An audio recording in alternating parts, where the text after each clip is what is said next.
जरा सोचो, तुम्हारे घर पर आए हुए मेहमान हैवान बनकर तुम्हारी ही जान के दुश्मन बन जाए। चलिए सुनते हैं हमारी आज की कहानी। कहानी की शुरुआत में एक औरत और आदमी के झगड़ने की आवाज सुनाई पड़ती है। उनकी बेटी भी वहीं डाइनिंग टेबल पर बैठी थी। वो औरत गुस्से में वहां से निकल गई। बच्ची ने अपनी माँ को पुकारते हुए जाने से रोका, लेकिन वो नहीं रुकी। वो बच्ची अब बड़ी हो चुकी है और उसका नाम है कोडी। वो आज फिर से उसी डाइनिंग टेबल पर बैठी थी। उसके पिता शेन, सौतेली माँ एना और उनका बेटा टेट भी वहाँ मौजूद थे। डिनर के दौरान उनके बीच थैंक्सगिविंग नाम के एक अमेरिकन त्योहार की पार्टी रखने के बारे में चर्चा शुरू हो गई। कोडी को एना का ये आइडिया बिल्कुल पसंद नहीं आया और उसने कहा कि अगर मेरी मानो तो रहने दो। एना और कोडी के बीच बहसबाजी बढ़ने लगी तो शेन ने बात घुमाते हुए अपने बेटे टेट को एक विश मांगने के लिए कहा। उसने बताया कि अगर वो बड़ा टुकड़ा तोड़ लेगा तो उसकी इच्छा जरूर पूरी होगी। उसने कोडी को भी विश मांगने के लिए कहा। कोडी ने मांगा कि एना की पार्टी बर्बाद हो जाए और वो बड़ा टुकड़ा उसी के हाथ लगा। उस रात कोडी अपने कमरे में थी जब उसे घर के दूसरे कोने से खटखटाने की आवाज सुनाई दी।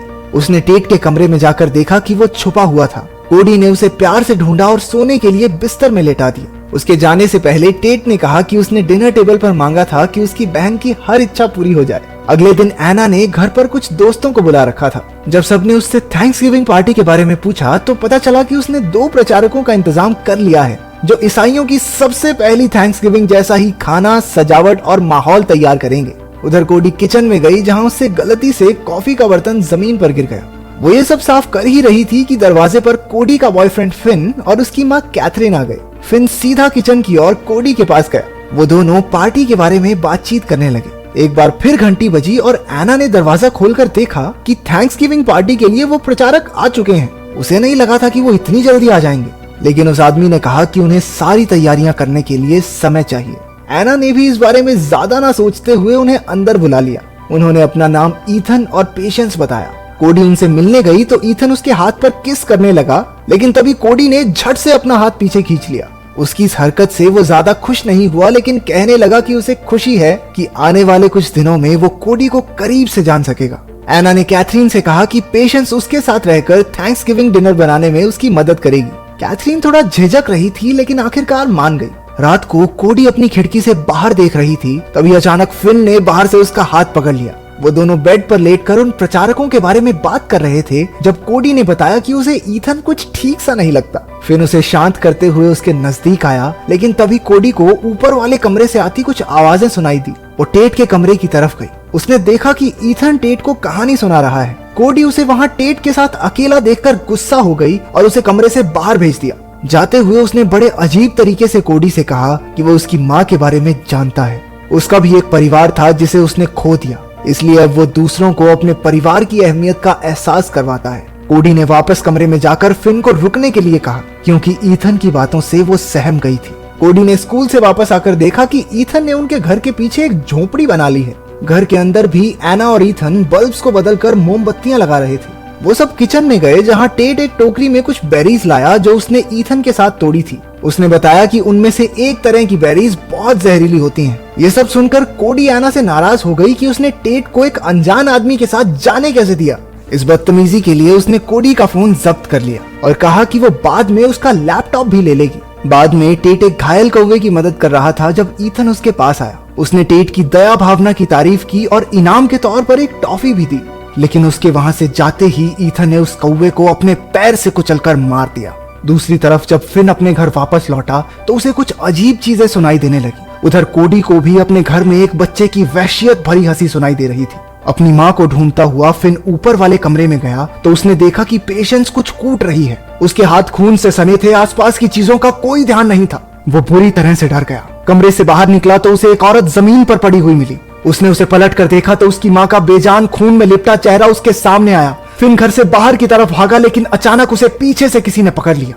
दूसरी तरफ कोडी घर पर अपने पिता को ढूंढ रही थी। उसने देखा कि वो ईथन जैसे कपड़े पहने कुछ बूढ़े लोगों के साथ स्मोकिंग कर रहा था। पता चला कि ये सब ईथन के ही दोस्त हैं। उन्होंने कोडी को वहां से बाहर भेज दिया। बाद में वो एक बुरा सपना देखती है जहां उसके पिता शेन और उसकी असली माँ झगड़ रहे थे और तभी अचानक ईथन उस पर कूद पड़ा और कहा, हैप्पी थैंक्सगिविंग। डर से उसकी नींद टूटी और कोई उसके कमरे का दरवाजा खटखटाने लगा। एना पेशेंस के साथ अंदर आई। उन्होंने उसे बताया कि कैथरीन और फिन बिना बताए कहीं चले गए हैं। कोडी को इस बात पर विश्वास नहीं हुआ। एना ने बताया कि अब पेशेंस भी उन्हीं के साथ रुकेगी क्योंकि उसे कैथरीन के घर पर अकेले रहने में डर लग रहा था। कोडी ने उसे समझाने की कोशिश की कि कुछ तो गड़बड़ जरूर है क्योंकि फिन उसे बिना बताए ऐसे ही गायब थोड़ी हो जाएगा, लेकिन एना उसकी बात नहीं सुनती। कोडी गुस्से में वहां से बाहर निकल आई। नीचे उसने 2 बूढ़ी औरतों को पेशेंस जैसे ही कपड़े पहने डाइनिंग टेबल पर बैठे हुए पाया।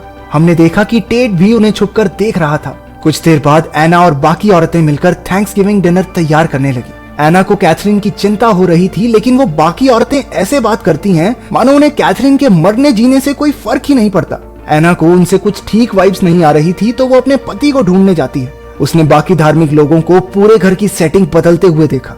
बाहर उसने एक और अनजान आदमी को देखा जो थैंक्सगिविंग के लिए कुछ बना रहा था। वो जाकर ईथन से पूछती है कि टेट कहाँ है। उसने कमरे में भी देखा, लेकिन जब टेट वहाँ नहीं मिला तो वो भागी भागी शेन के पास गई। उसने घबराकर कहा कि उन्हें कोडी की बात सुननी चाहिए थी। अचानक से पेशेंस वहाँ आ गई।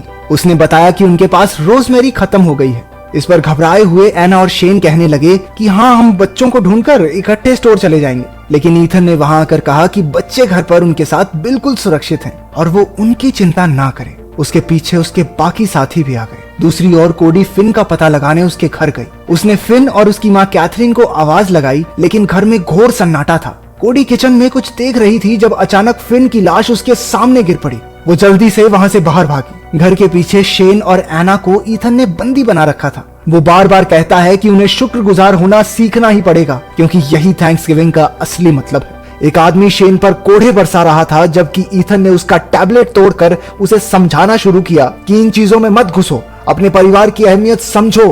पेशेंस ने एक लोहे के सरिये को गर्म किया और एना के शरीर पर एक निशान गोद दिया। ईथन जोर जोर से वहां खड़ा हंस रहा था। उनके दर्द से उसे मजा आ रहा था। कोडी ने घर में घुसकर खिड़की से ये सारा मंजर देखा। उसने घर के पिछले हिस्से में अपने माँ बाप को बंदी बना हुआ पाया और जल्दी से उन्हें आजाद कर दिया। अचानक ईथन के एक साथी ने उस पर हमला कर दिया, लेकिन उन तीनों ने मिलकर उसे मार डाला। कोडी अपने माँ बाप को वहां से घर में घुसने का रास्ता बताती है ताकि वो जाकर टेट को ढूंढ सकें। वो खुद दूसरी ओर से गई जहां ईथन के दोस्तों ने उसे चारों ओर से घेर लिया। एना और शेन को भी खिड़की से अंदर जाते हुए उन लोगों ने देख लिया। ईथन ने शेन के हाथ में एक चाकू घोंपकर उसे खिड़की से नीचे धक्का दे दिया। पेशेंस पहले से ही कुल्हाड़ी लेकर उसका इंतजार कर रही थी। उसने बेरहमी से शेन को मार डाला।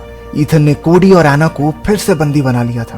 पेशेंस ने एना को खींचकर थप्पड़ मारा और ईथन कहने लगा कि वो अपने आसपास किसी भी चीज के लिए शुक्रगुजार नहीं है। कोडी उनसे रुकने के लिए रिक्वेस्ट करने लगी। उन्होंने उसे बांधकर पानी में डुबो कर टॉर्चर करना शुरू कर दिया। एना उसे इस हालत में देखकर पूरी तरह रोने लगी। कुछ देर बाद उन्होंने उसे बाहर निकाला। कोडी के शरीर में अब बिल्कुल ताकत नहीं बची थी। ईथन ने घोषणा की कि अब दावत तैयार करने का समय आ चुका है। उन्होंने एना और कोडी को टेबल पर बैठाया और पेशेंस उन्हें काम समझाने लगी। अचानक कोडी ने टेट को छुपे हुए देख लिया और उसके हाव भाव से ईथन को भी उस पर शक हो गया, लेकिन चेक करने पर उसे वहां कोई नहीं मिला। मौका देखकर कोडी ने एक नुकीला आइस ब्रेकर पेशेंस के सर में गाड़ दिया।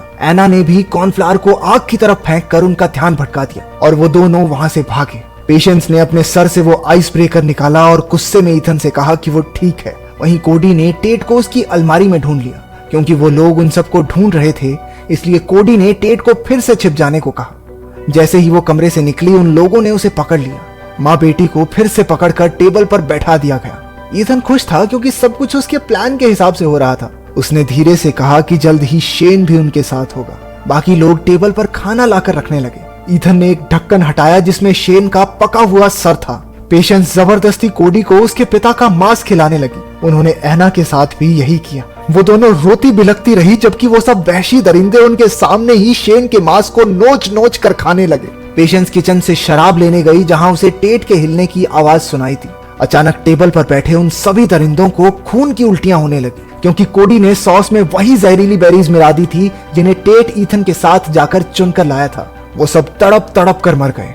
ईथन को समझ आ गया कि कोडी ने क्या किया है और वो सॉस को बाहर थूकने की कोशिश करता है। दूसरी तरफ टेट को ढूंढ रही पेशेंस की भी हालत बिगड़ने लगी। वो खून की उल्टी करते हुए उसी अलमारी के सामने गिर पड़ी जहां टेट छिपा हुआ था। टेट मौका देखकर जल्दी से डाइनिंग रूम में पहुंचा। एना और कोडी ने उसे समझाया कि वो डरे ना। उसने जल्दी से अपनी बहन को रिहा कर दिया। अपने पिता का कटा हुआ सर दावत में देखकर वो मासूम घबरा गया। इसके बाद कोडी चाकू लेकर ईथन की तरफ बढ़ी, लेकिन वो खिड़की से बाहर कूद गया। पेशेंस ने टेबल पर वापस आकर एना पर हमला कर दिया। उनके बीच जमकर लड़ाई हुई। कुछ और ना मिलने पर एना ने पेशेंस के सर पर शेन के कटे हुए सर से जोरदार वार किया। आखिरकार एना ने उसके गले में एक चाकू घोंपकर उसकी जान ले ली। कोडी ईथन का पीछा करते हुए घर के पिछले भाग में पहुंची। उसने ईथन की छाती पर एक जोरदार लात मारी। एना और टेट भी वहां पहुंच गए। उनकी मां ने ईथन की कमर में गर्म लोहे का सरिया लगाया। उसने उनके परिवार के साथ जो कुछ भी किया उसके लिए वो उसे जोर जोर से पीटने लगी। कोडी ने वहीं पास में पड़ी कुल्हाड़ी उठाई और उसके पास जाकर पूछा कि आखिर उसने उनके साथ ऐसा क्यों किया। ईथन जोर जोर से हंसते हुए कहने लगा कि वो तो बस उन्हें अपने परिवार के लिए शुक्रगुजार होना सिखा रहा था और फिर उसने यही विश तो मांगी थी कि एना की थैंक्स गिविंग पार्टी खराब हो जाए। आखिरकार कोडी ने कुल्हाड़ी के एक जोरदार वार से ईथन को मार डाला। ईथन के हाथ में वही लंबा टुकड़ा था जो कोडी ने विश मांगते हुए तोड़ा।